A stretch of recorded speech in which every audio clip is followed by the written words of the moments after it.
Penghasilan terbesar pada tahun berapa? Kalau penghasilan terbesar 2018-2019 Mas. Itu beda Mas, setahun bisa angka berapa Mas kira-kira? Estimasinya lah. Kalau per bulan angka bersih ya Mas ya? Iya. Bersih minim 100 Mas minim. Dulu kalau 2018-2019. Kalau tertinggi 230 bersih itu.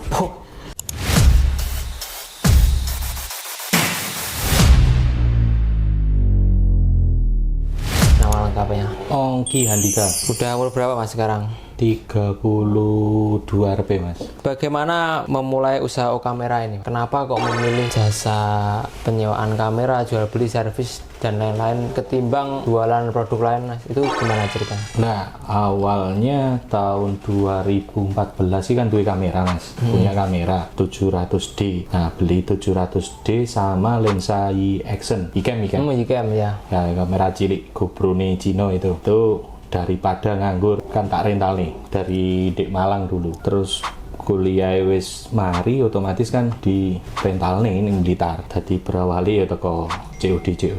Sudah sejak tahun berapa Mas berarti? 2014 akhir, 2015 akhir ya. Awal ya. 2014 akhir. Ya Mas Ongki ini juga punya car wash, cuci mobil dan kendaraan Mas. Lah awalnya itu kalau itu kan intinya punya lahan kosong baru dibeli kan, daripada nggak jadi uang terus karya nih dulur lek nggak ngono tonggo Mas. Jadi akhirnya tak buat itu. Dulu kan tuh ini lemah kosong, terus habis itu daripada nganggur terus istilahnya nggak ngasilin duit kan, akhirnya tak bangun itu. Dengan sebelumnya itu sebenarnya dulu cucian emas.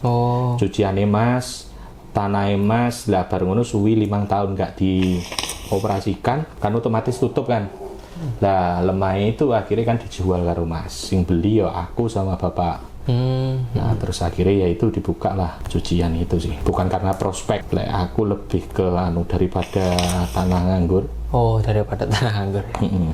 Dulu pernah usaha apa saja Mas? Sebelum menjalani bisnis kamera dan punya car wash ini, dulu pernah usaha apa saja ataukah pernah gagal juga di bidang lain?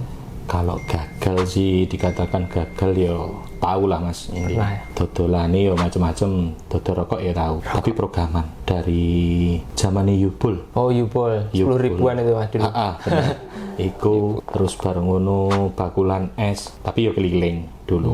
Pernah yo andek Malang tapi ya bertahan mek 2 bulan enggak 3 bulan baru mulai nang Blitar iku ngewangi ibu dodolan apa sembako ya. Iya. Sembako karo dodolan Yubul iku. Apakah ada nasihat untuk anak muda sekarang yang hobinya hanya rebahan dan scroll dan dia sambat nggak punya skill, nggak ada modal dan lain-lain, itu menurut Anda gimana? Buat anak muda sih sebenarnya piye ya, modal itu kan nggak mesti uang dong Mas. Skill itu kan sebenarnya juga modal. Begitu Mas. Dikatakan modal itu skill. Terus privilege bahasanya anak sekarang ya kan. Privilege itu bukan sekedar wah kamu tak modali wong tuwek, enggak. Jadi orang tua support masalah podo-podo ketika ketemu ngomong nih bisnis, ngomongkan bisnis itu adalah privilege sebenarnya. Jadi kaya adikku sendiri kan sing sampean tahu juga. Iya. Dia kan yo bakulan teh. Jualan teh juga. Yang dibahas nanti yang ketika ketemu ya apa? Jual beli. Piye konsumen puas, piye konsumen niki seneng dan lain-lain sih. Kalau rebahan kebanyakan sekarang bisnis sekarang kan pakai sosial media. Iya. Lebih enak daripada zaman dulu. Ya kan? Contoh kecile kalau nggak mau rodok sore ya affiliate. Iya, betul. Kalau dulu sebelum corona bahasanya apa? Reseller mungkin ya? Reseller, gitu sih. Apakah Masnya punya sebuah prinsip atau mindset yang bisa membawa sampai ke sini? Atau Masnya mengidolakan seseorang, kata-katanya dibuat prinsip hidup itu ada nggak Mas? Kalau kata-kata sih enggak Mas, cuma gini, motivasinya pokok bisa sampai di titik ini sebenarnya adalah motivasi sing sebenarnya bagiku ya, itu hinaan aja. Iyalah. Karena dulu pernah Pak D itu pernah ngomong ini. Kan Pak D kan ya Mas yang tak omong nih punya jajan itu di awal dulu. Mas iki tadi intinya nggak sekolah. Nah, terus aku iki di sekolah nih bapakku dudur kok mek bakulan. Nah, itu yang menjadi sebenarnya motivasiku tak bukti nih intinya nggak sesuai omonganmu gitu loh. Iya. Akhirnya sampai Pak D ku 2 tahun kepungkur itu ngomong ini, 2 tahun lalu itu ngomong, Pak D ya mosok bodo-bodo ndak mau sangoni. Pak wis gede aku sing kudune mbok sangoni. Malah waliane sih. Oh, jadi hinaan itu bisa membuat motivasi untuk hal yang lebih baik ya, Mas. Daripada dipendam dan mengeluh saja, Mas. Betul. Menurut Anda circle pertemanan itu apakah berpengaruh dalam? Ngaruh banget, Mas.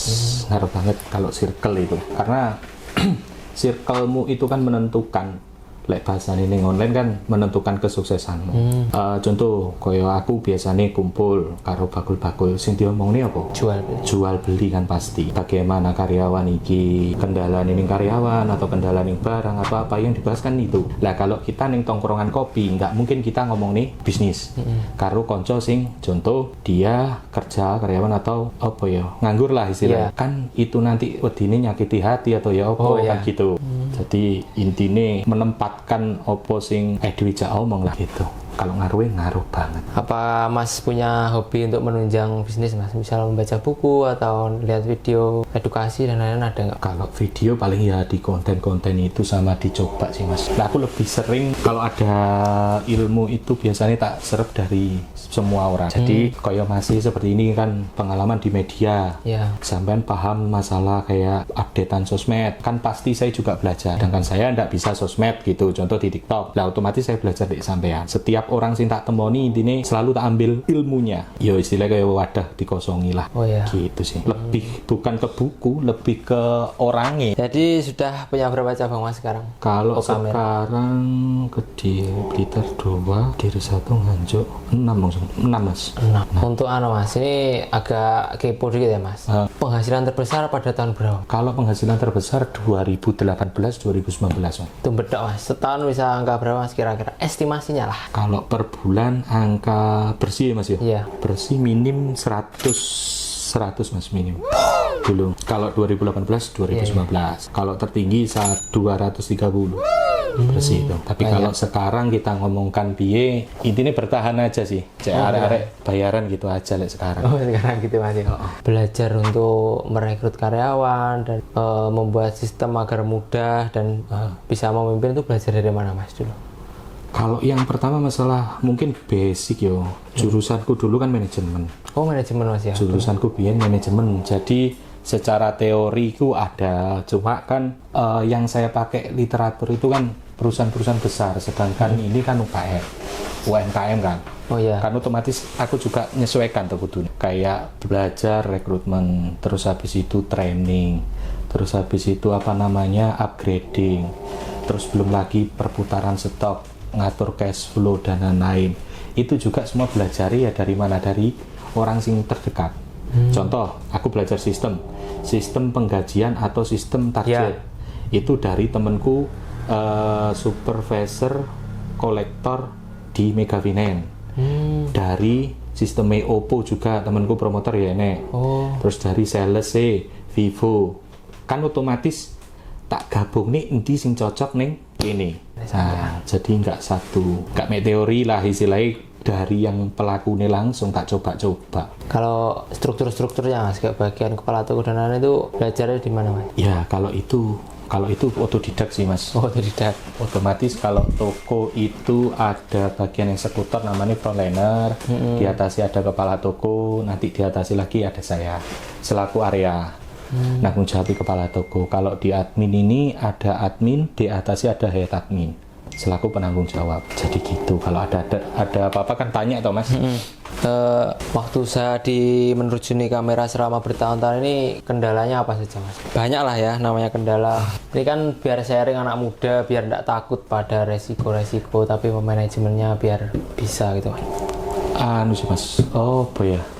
Lebih ke adaptasi zaman ke zaman. Jadi contoh sebelum corona itu usaha itu kebanyakan pakai sistem manual itu bisa jalan. Contoh manual, kita nunggu konsumen ke toko, di toko aja itu sudah ada yang datang. Gitu. Itu memaksimalkan toko yang datang itu orang banyak. Lah sedangkan setelah corona, kalau kita tidak tidak dibantu dengan sosmed, sosial media, TikTok, IG, Facebook dan lain-lain, konten dan lain-lain, itu tidak bisa naik. Tidak bisa bertahan atau bersaing lah istilahnya kalau nggak ngikuti zaman.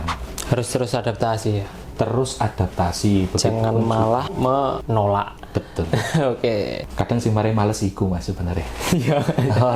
Jadi kudu upgrade. Iya, harus belajar terus Mas ya. Oh, belajar. Nggak iso leha-leha malian. Tulisane tok Mas. Leha-leha pena kan ngono. Tulisane tok. Mas, terakhir untuk pesan, nasihat, motivasi untuk anak muda zaman sekarang. Ya, kalau pesan sih sing penting dicoba dulu. Mau menekuni apapun bidangi, mau usaha, mau apa jenis jadi profesional, karyawan atau jadi apapun, itu yang penting dicoba dulu. Ketika dicoba itu istilahnya setahun 2 tahun itu tidak menghasilkan, bisa pindah ke yang lain. Bukan sehari 2 hari, karena hasil yang sekarang didapat itu kan otomatis beberapa tahun yang lalu kita perjuangkan kan. Seperti itu sih Mas. Nggak langsung moro-moro jadi gitu, enggak. Berarti kalau anak muda itu lebih mau terjun ya Mas ya, lebih baik menekuni satu bidang secara tajam atau kita coba-coba dulu ya? Nah gini, ini karakteristik beda zaman ya. Sing tak omongin tadi, sebelum corona sama sesudah corona. Kalau sebelum corona, bisnis itu sing tak pahami, satu bidang aja dulu, tekuni selama 10 tahun, itu insya Allah akan berhasil. Lah, sedangkan perubahan itu kan cepat Mas. Lah, ketika corona, kalau kita cuma berpangku pada satu usaha, iki mati. Mati dalam arti apa? Iso tutup. Lah, makanya saya buka ning ini cucian. Oh iya. Nah, sama tanya Karwos tadi. Lah, itu pertama untuk gerak nih lingkungan sekitar, istilahnya kegiatan cacah daerah situ. Cek orang nganggur, cek orang mek turu. Sing kedua, itu mungkin ngasih kegiatan dan pembelajaran di istriku lah ya. Kan yang bantu untuk manajemen kan istriku dewi gitu. Apakah tidak ada salahnya kita anak muda kalau nggak punya modal jadi karyawan dulu baru buka usaha sendiri? Boleh Mas. Bisa aja. Gitu. Kalau itu sih boleh aja. Dulu saya juga istilahnya tahu dari kolektor. Kan gitu. Sama aja sih. Yang penting halal loh. Yang penting halal. Penting halal, nggak ngerepoti kancani, nggak ngerepoti wong tuani kan gitu sih. Siap.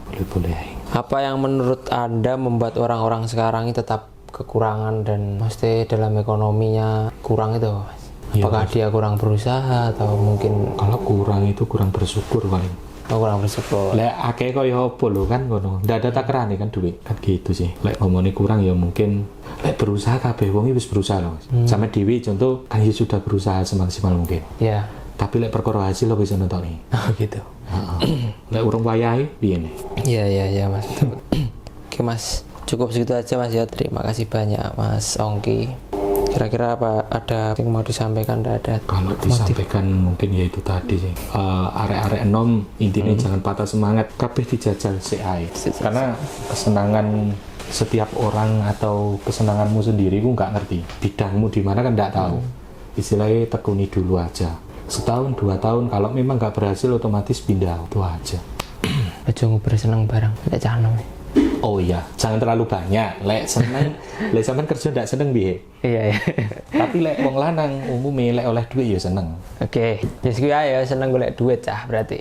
Aja seneng liyane sing elek-elek, oke. Wedok terutama ngono. Lah, Godaan terbesar itu ya. 3 hal penggoda pria apa, Mas? Harta, tahta, Wanita. ya pancet ya. Karena ketambahan nek ra tahta ya kanca kuwi lah. Oh, kanca. Info. Judi. Judi ya bisa sih, tapi aku nggak seneng judi Mas. Alhamdulillah tuh guys. Nggak seneng. Jika ingin sukses seperti Mas Ongki, jangan judi. Tidak ada gunanya itu. Sumpah toh. Medok aja berarti ya. Wah, ya aja lah. Oke Mas, terima kasih banyak Mas ya.